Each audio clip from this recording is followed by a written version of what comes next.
কল্পনা করুন একটা গ্রাম যেখানে সকাল হলেই মানুষ মরছে, কিন্তু সমস্যা মৃত্যু না, সমস্যা হলো মরার পরও তারা উঠে দাঁড়াচ্ছে। আজকের গল্পটা শুধু জম্বির না, আজকের গল্পটা মানুষের লোভ, ভালোবাসা আর ভুল সিদ্ধান্তের ফলাফল। এই গল্পটা বুঝতে হলে দেখতে হবে Indonesian zombie survival movie the elixir. ভিডিওটা শেষ পর্যন্ত দেখবে, কারণ এটা কোনো সাধারণ জম্বি সিনেমা না। এখানে শেষ পর্যন্ত বেঁচে যাওয়া মানুষটাই সবচেয়ে বড় শিকার হয়ে যায়, আর যাকে তুমি হিরো ভাবছো শেষে সে এমন একটা সিদ্ধান্ত নেবে যেটা তোমার মাথা ঘুরিয়ে দেবে। মূল গল্পে যাওয়া যাক।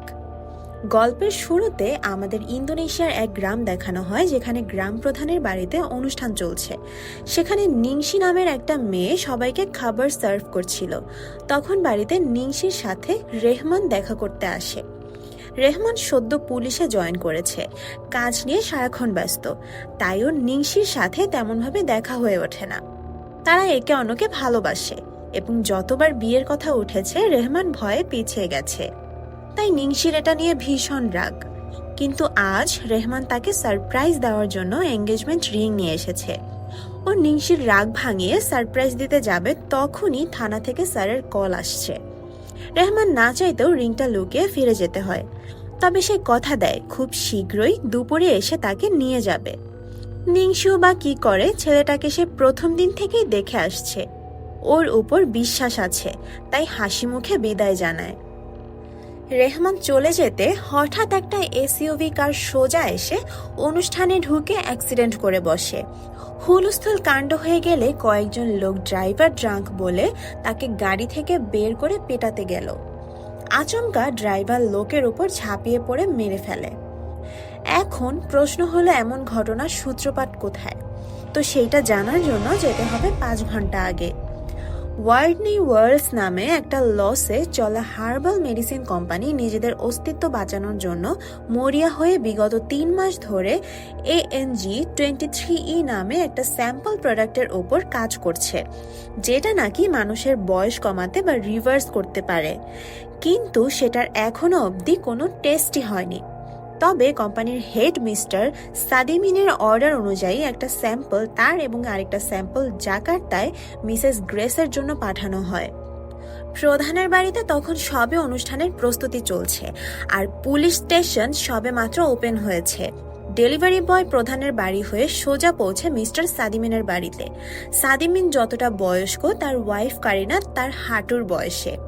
টাকা পয়সার অভাব নেই, ল্যাভিশিং লাইফস্টাইল। তবে কোম্পানি যেহেতু দেউলিয়া হতে চলেছে, সে কারণে কোম্পানির বিক্রির একবার কথা উঠেছিল। তাই সাদিমিনের মেয়ে নেস তার হাজব্যান্ড রুডি ও ছেলে রিহানকে নিয়ে আজ বাড়ি যাচ্ছে। বাড়িতে স্যাম্পল পৌঁছাতেই সাদমিন তর সইতে না পেরে আচমকা স্যাম্পলটা টেস্ট করার জন্য খেয়ে নেয়। ততক্ষণে নেস বাড়ি পৌঁছালে বোঝা গেল কারিনার সাথে ওর তেমন পটে না। কারণটা কিছুক্ষণ পরেই জানতে পারবে। এদের মধ্যে সব থেকে ইন্টারেস্টিং হলো সাদমিনের ছেলে, মানে রিহানের মামা বাম্বা। হ্যাঁ, এটাই ওর নাম। কোনো কাজ করে না গেমিং ছাড়া। বাড়িতে এ নিয়ে প্রতিনিয়ত ওকে কথা শুনতে হয়। তবে ভাগনার সাথে তার হেভি সম্পর্ক। এদিকে সাদমিন স্যাম্পল টেস্ট করতেই জাস্ট আধা ঘন্টা পরে তার মধ্যে এক অদ্ভুত পরিবর্তন চলে আসে। ওর বয়স রিভার্স হয়ে গেছে। চুলের সাদা থেকে কালো হওয়া, দাঁত, এমনকি চামড়ার পরিবর্তন। মোট কথা বাহ্যিক ও অভ্যন্তরীণ পরিবর্তন চলে এসেছে। সে নিজেও এটা দেখে অবাক, সাথে কারিনাও। কিন্তু পিঠে একটা অদ্ভুত ক্ষত লক্ষ্য করা যায়, যেটা ক্রমশ বডিতে ছড়িয়ে চলেছে। তো কারিনার সাথে সামাজিক কাজের পর সবার সাথে দেখা করতে সাদমিনকে দেখে সবাই অবাক। সাদমিন রিভিল করে সে কোম্পানি বেচবে না, কারণ এতদিন পর তার একটা এমন যুগান্তকারী ওষুধ বা এলিক্সার আবিষ্কার করেছে যেটা মানুষের বয়স রিভার্স করতে পারে। আর খুব স্বাভাবিকভাবেই এই ওষুধ কোম্পানিকে আকাশ ছোঁয়ানোর ক্ষমতা রাখে। তবে বাকিরা তো এসেছে কোম্পানি বেচে টাকার ভাগ নিতে, তাই এটা নিয়ে শুরু হয় ঝগড়া। অবশ্য প্রত্যেকের আলাদা সমস্যাও আছে, যেমন নেস রুডিকে অন্য মেয়ের সাথে অসামাজিক কাজ করতে দেখে ফেলেছে, তাই ওকে ডিভোর্স দিয়ে রিহানকে নিয়ে আলাদা থাকবে। কারিনা নেসকে সাপোর্ট করার মাঝে দুজনের মধ্যে ঝগড়া লাগলো এবং এখান থেকে জানা যায় কারিনা নেসের বেস্ট ফ্রেন্ড ছিল, কিন্তু সে নেসের বাবা সাদমিনের প্রেমে পড়ে গেলে দুজনকে অসামাজিক কাজ করতে দেখে ফেলায় সব সমস্যার সূত্রপাত। আর সেটা পার্মানেন্ট হয়ে গেছে, কারণ সে সাদমিনকে বিয়ে করেছে। মূল কথা, বুড়ো বয়সে ভীমরতি। এই ঝগড়ার মাঝে আচমকা সাদমিনের মধ্যে একটা অদ্ভুত পরিবর্তন আসে। সে রেগে সবার সামনে ডিল পেপার ছেড়ে ফেলে। কথা আরো বেড়ে যাওয়ার আগে সাদমিনের ঘাট থেকে শুরু করে গোটা শরীরে আকস্মিক পরিবর্তন আসে এবং সাথে শুরু হয় রক্তবমি। তখনই তার হার্টবিট বন্ধ হয়ে গেলে সবাই যখন তাকে হসপিটালে নিয়ে যাওয়ার জন্য রেডি হচ্ছে, তখনই সাদমিন হঠাৎ বেঁচে ওঠে, জম্বিতে পরিণত হয়। বাড়ির কাজে লোক বাড়তির ওপর অ্যাটাক করে, মানে অনিওয়ার্স ভুলে হার্বালের ওষুধ বানাতে গিয়ে জম্বি ভাইরাস বানিয়ে ফেলেছে।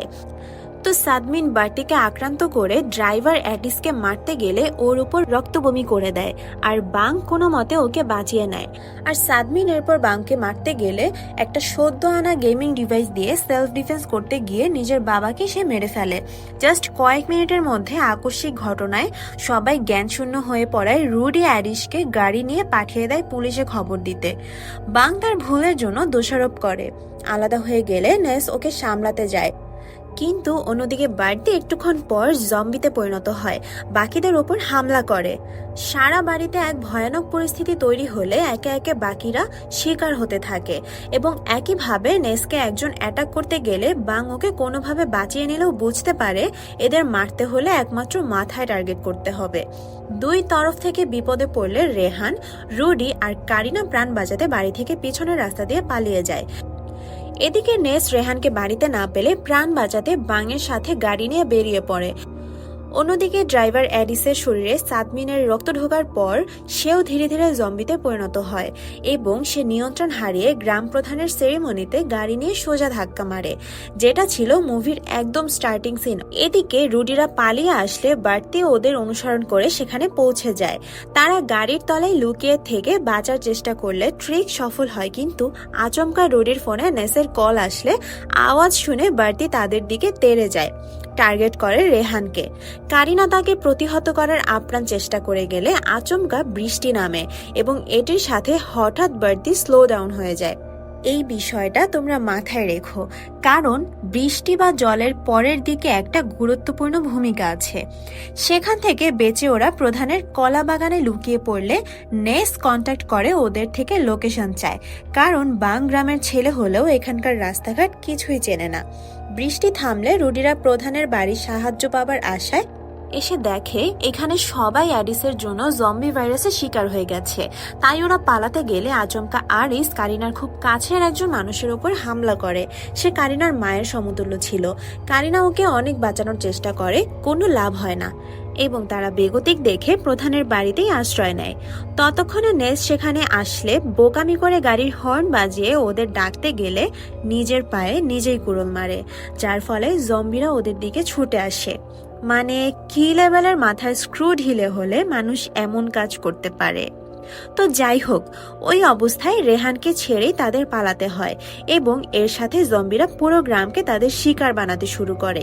এতক্ষণে প্রধানের বাড়ির সামনেরটা ফাঁকা হয়ে গেলে আরিসের আনা সাদমিনের গাড়ি করে রুডিরা পালানোর সিদ্ধান্ত নেয়, কিন্তু তাতেও কোনো লাভ হলো না, কারণ গাড়ি অ্যাক্সিডেন্টে অচল হয়ে গেছে। তখনই প্রধানের বাড়ি থেকে আরেকটা জম্বি ওদের তাড়া করলে কোনো রকমে এসে একটা ফাঁকা বাড়িতে ঢোকে, কিন্তু ওরা যখন ঢুকে পড়ল জম্বি রুডির উপর হামলা করে এবং একটা পর্যায়ে রুডি ওকে মারতে সক্ষম হয়। এদিকে নেস ছেলেকে না পেয়ে একেবারে পাগল হয়ে গেছে এবং সে কন্টিনিউ কল করার সাথে বাংকে বিরক্ত করতে থাকলে ওদের গাড়ির সাথে একটা ট্রাকের অ্যাক্সিডেন্ট হয়। ড্রাইভার ওদের ফেলে চলে যেত, কিন্তু গাড়ি ভর্তি লোকের জন্য তাকে দায়বদ্ধতার খাতিরে নিচে নেমে ওদের উদ্ধার করে, কিন্তু ভাগ্য সহায় হলো না। কারণ ট্রাক ভর্তি লোকের ওপর জম্বি দল অ্যাটাক করে শিকার বানায়। ড্রাইভার ওদের কথা না শুনে ব্যাপারটা সামনে গিয়ে দেখতে গেলেও সে বেঁচে ফেরে না। মোট কথা, যত সময় গড়াচ্ছে জম্বি আউটব্রেক তত বড় আকার ধারণ করছে। এই সব কিছু থেকে অজানা কারিনা রুডির ক্ষতস্থানের জন্য কাপড় জোগাড় করতে অন্য রুমে গেলে আচমকা রুডি লক্ষ্য করে জম্বিদের সাথে ধস্তাধস্তির সময় অজান্তেই তার হাতে কামড়ে দিয়েছে। অর্থাৎ সে আর কিছুক্ষণের মধ্যেই জম্বি হতে চলেছে। রুডি ছেলেকে কাছে ডেকে শেষবারের মতো বলল, বাবা, হয়তো আমি তোমার মায়ের সাথে সারাক্ষণ ঝগড়া করি, কিন্তু তাকে বলে দিও আমি ওকে ভীষণ ভালোবাসি, আর তার থেকেও বেশি তোমাকে। কথা দাও তুমি কোনোদিন মাকে ছেড়ে যাবে না। রুডি জম্বিতে পরিণত হওয়ার আগে ঘর থেকে বেরোতে গেলে সেই সুযোগ পেয়ে ওঠে না, ফলে রেহানের উপরেই হামলা করে বসে। কারিনা কোনো মতেই ওকে সরিয়ে পাশের রুমে ঢুকিয়ে বাঁচার চেষ্টা করলে রুডি ধাক্কা মেরে দরজা ভেঙে ধরতে একটা লোহার শিক ওর শরীরের ভিতর ঢুকে যায়। তবে রুডি মরে না, ওই অবস্থাতেই আটকে রইল। এদিকে থানায় দেখা যায় পুলিশ কিছু বেআইনি বাজি বাজেয়াপ্ত করেছে। তারা এটা নিয়ে কি করবে পরামর্শ করছিল। এমন সময় নেস আর বাং সাহায্য চাইতে পৌঁছায়। তারা ওদের জন্য একটা গাড়ির ব্যবস্থা করে গ্রাম থেকে বেঁচে পালাতে বললে পুলিশরা বাইরের অবস্থা দেখতে গিয়ে চমকে যায়, কারণ তারা দেখে দূর থেকে একদল জম্বি তাদের দিকে ধেয়ে আসছে। কিন্তু কিছু বুঝে ওঠার আগেই তাদের মধ্যে বেশ কয়েকজন তাদের শিকার হয়। তারা বুঝতে পারে এটা আপৎকালীন পরিস্থিতি, তাই রেহমানকে নিকটবর্তী থানা ইনফর্ম করতে বলে। ততক্ষণে কারিনা যখন রিহানকে নিয়ে পালানোর প্ল্যানিং করছে, এমন সময় সেখানে ঢোকে নিংশি। ওকে দেখে এরা তো অবাক। আসলে নিংশি প্রধান বাড়ি থেকে বেঁচে কোনো মতে এখানে এসেছে, কারণ এইটা ওর বাড়ি। ও জানেও না রেহমান আদৌ বেঁচে আছে কিনা। নিংশি এখনো ভাবছে এটা জিনদের কাজ, কিন্তু পাশের ঘরের রুডিকে ওই অবস্থায় দেখে এবং কারিনার কথা শুনে উঠতে পারে ইন্দোনেশিয়াতে জিন বাদেও অন্য সিনেমা হয় এবং এইখানে জম্বি ভাইরাসের আউটব্রেক হয়েছে। নিংশি বাড়ি এসে রেহমানকে কল করে পুরো বিষয়টা জানায়, কিন্তু কিভাবে হয়েছে সেটা কেউ জানতে পারে না। তখনই সিনিয়র অফিসার জম্বির কামড় খেয়ে ভিতরে ঢুকলে সেও পার্শ্ববর্তী ব্রাঞ্চে ইনফর্ম করে জম্বিতে পরিণত হয়। রেহমান প্রথমে বাংদের কথা না শুনে তাকে বাঁচাতে গেলে পরক্ষণে ভুল ধারণা ভেঙে স্যারকে জেলে আটকে প্রাণ বাঁচায়।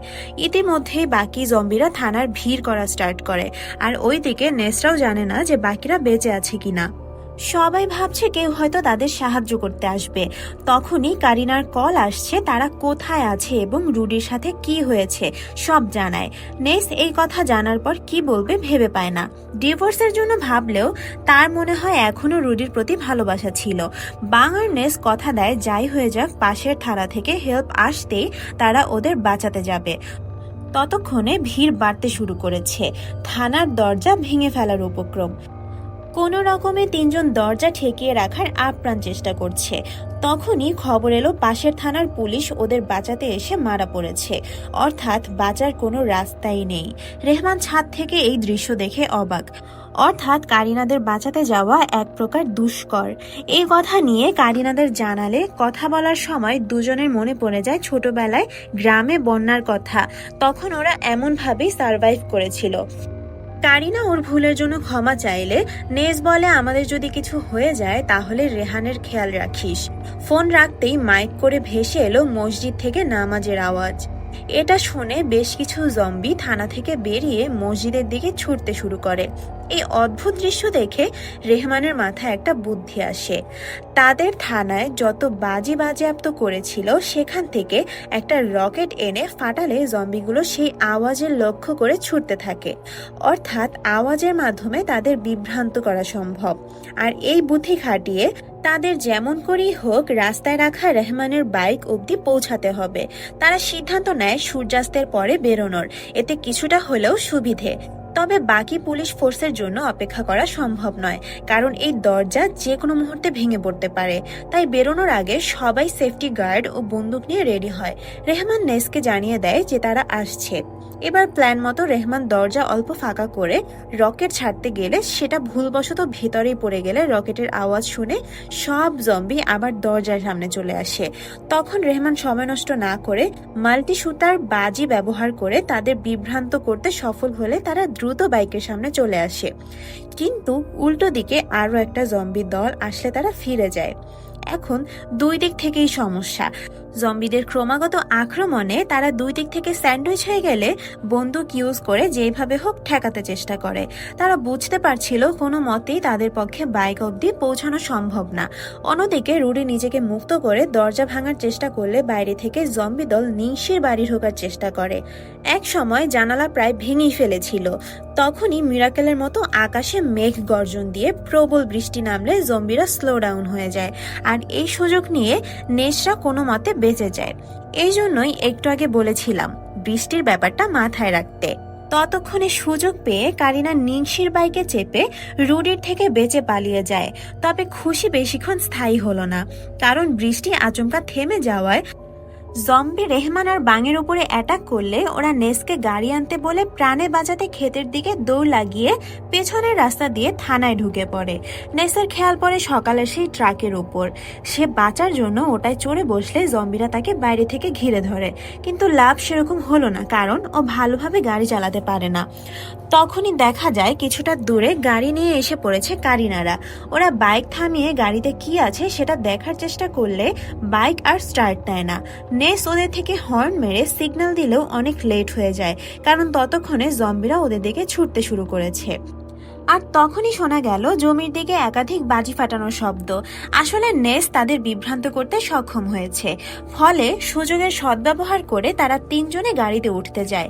তখন একটা জম্বি আক্রমণ করলে নিংশি তাকে মেরে সবাই গাড়িতে উঠে বসে। কারিনা কোনো মতে স্টার্ট করে থানার দিকে নিয়ে যায়। কিছু দূর যেতেই ব্রেক কাজ না করায় তারা একে একে জম্বিদের উড়িয়ে দিয়ে গাড়ি সরাসরি থানার দরজা ভেঙে ঢুকে পড়ে। বাকিরা বড় দুর্ঘটনার হাত থেকে বেঁচে গেলেও বাঙের পা একটি ভারী জিনিসের তলায় আটকে যায়, অর্থাৎ গাড়ি না সরালে ওকে বের করা অসম্ভব। আর উল্টো দিকে আওয়াজ শুনে সব জম্বিরা এখানে এসে পড়েছে। এখন পালানোর কোনো সম্ভাবনা নেই। তারা অনেক চেষ্টা করে বাঙের পা বের করার, কিন্তু জম্বিদের চাপের মধ্যে এটি সম্ভব হয় না। আর এদিকে গুলির এমন শেষ হতে চলেছে। কারিনা পিছনের রাস্তা দিয়ে পালানোর সুযোগ দেখলেও সেখানেও জম্বি আসছে। তাই কোনো উপায় না দেখে বাং বলে সে এতদিন পরিবারের কোনো কাজে আসেনি।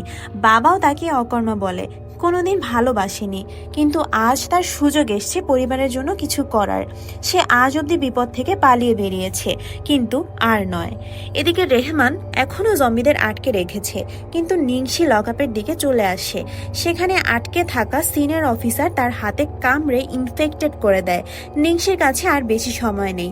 রেহমান অফিসারকে মেরে নিংশিকে বাঁচাতে গেলে গুলির এমন সময় শেষ হয়ে যায়। আর হয়তো বাঁচার কোনো আশা নেই, কিন্তু সে কথা দিয়েছিল নিংশিকে কখনো ছেড়ে যাবে না। ততক্ষণে একাধিক জম্বি তাদের শরীর ছিন্ন ভিন্ন করতে থাকে। অন্যদিকে রুডি এসে বাঙের উপর হামলা করে নেস ও বাং একসাথে রুডিকে টেনে ধরলে রুডি নেসের হাতে কামড়ে দেয়, কিন্তু কারিনা সবাইকে বাঁচাতে নেসের কথা মতো রুডিকে শুট করে। আর সময় নেই, জম্বিরা এসে পড়েছে। বাংও বের হতে পারছে না। অন্যদিকে রেহমান এখনো নিংশিকে ছেড়ে যায়নি, কারণ সারপ্রাইজ দেওয়াটা যে এখনো বাকি রয়ে গেছে। রেহমান মৃত্যুর আগে পকেট থেকে এঙ্গেজমেন্ট রিং বের করে নিংশির হাতে পরিয়ে দিল। তাদের দুজনের মুখে আর কোনো মৃত্যুর ভয় নেই, কারণ তারা একে অপরকে দেওয়া প্রতিশ্রুতি রাখলো। এদিকে গাড়ি থেকে পেট্রোল লিক করতে শুরু করলে বাং হাসতে হাসতে রেহানকে বলে, এই হিরো, সবার খেয়াল রাখিস, আর মনে রাখবি, আ গেমার নেভার ডাইজ। বাং সবাইকে পালাতে বলে আতশবাজি হাতে ধরে, চিৎকার করে জম্বিদের দিকে বলে, আয়, এখনো গেমের ফাইনাল বস মরেনি। ওরা বের হওয়ার সাথে সাথেই ঘটে এক বিশাল বিস্ফোরণ। বাং এবং থানাসহ সব জম্বি শেষ হয়ে যায়। এখানে তোমাদের কাছে একটি প্রশ্ন, তুমি যদি বাঙের জায়গায় থাকতে নিজের জীবন দিয়ে কি বাকিদের বাঁচাতে পারতে, নাকি বাঁচার জন্য সেখান থেকেই পালিয়ে যেতে? কমেন্টে জানাও। দূরে থেকে নেস সেই দৃশ্য দেখতে থাকে। তিনজন বেঁচে ক্ষেতের দিক দিয়ে বেরিয়ে রাস্তার দিকে আসলে নেস থেমে দাঁড়ায়। সে দেখতে পায় জম্বির একটি কামড় পড়েছে তার হাতে এবং ইনফেকশন হতে শুরু হয়েছে। তার মানে কিছুক্ষণের ভেতর সেও জম্বি হতে চলেছে। তাই সময় এসেছে রেহানকে কারিনার হাতে তুলে দিয়ে চিরবিদায় জানানোর। নেস রেহানকে বুকে জড়িয়ে ধরে বলে, শোন, নিজের খেয়াল রাখিস, আর কারিনা আন্টিকে কখনো দুঃখ দিস না, কারণ ও আমার বেস্ট ফ্রেন্ড। যাওয়ার আগে সে কারিনাকে বলে, আমার দেওয়া কথা ভুলিস না, চললাম, আবার হয়তো কোনো একদিন ঝগড়ার মাঝে তোর সাথে দেখা হবে। এই বলে কারিনার পকেট থেকে বন্দুক নিয়ে চলে যায় ক্ষেতের দিকে। আগুনে জ্বলন্ত জম্বিরা ধেয়ে আসছে তাদের দিকে। নেস কারিনাকে চিৎকার করে পালাতে বলে। বাইকে উঠে বসতেই নেস বাজি ফাটিয়ে জম্বিদেরকে নিজের দিকে টেনে এগিয়ে যায় ক্ষেতের দিকে, তার মুখে বিজয়ের হাসি। নেস হাসি মুখেই দিয়ে দেয় নিজের জীবন। এবং এরপরই সকালের নতুন সূর্যোদয়ের সাথে নির্জন রাস্তা পেরিয়ে কারিনা অনেক দূর চলে এসেছে। তাদের গন্তব্য এখন জাকার্তা। ওরা চলে যেতে দেখা গেল বার্টিকে এখনো শিকারের আশায় ঘুরতে। মুভির শেষ দৃশ্যে দেখানো হয় জাকার্তা শহর। ওয়ানিওয়ার্স থেকে পাঠানো একটি স্যাম্পল মিসেস গ্রিসের কাছে এসছে। মনে আছে মুভির শুরুতে কোম্পানি থেকে দুটো স্যাম্পল পাঠানো হয়েছিল, একটা সাদমিনের জন্য আর একটা গ্রিসের। গ্রিস বাথরুমে যাওয়ার সময় হঠাৎ তার হাজবেন্ডকে দেখে বলে তার বয়স কমে গেছে। তখন টেবিলে রাখা ভাইরাসের স্যাম্পলও দেখা যায়। এখানেই শেষ হয় Indonesian zombie survival movie the elixir. এই গল্পটা যদি তোমাকে এক মুহূর্তের জন্য ভাবিয়ে থাকে, একটা লাইক দিও আর কমেন্টে জানিও তুমি হলে শেষ মুহূর্তে কি সিদ্ধান্ত নিতে। এমন আরও অনেক ভয়ঙ্কর গল্প মিস না করতে চাইলে চ্যানেলটা সাবস্ক্রাইব করে নোটিফিকেশন অলে সিলেক্ট করে রাখো। আবার দেখা হবে আরেকটা ভয়ঙ্কর গল্পে।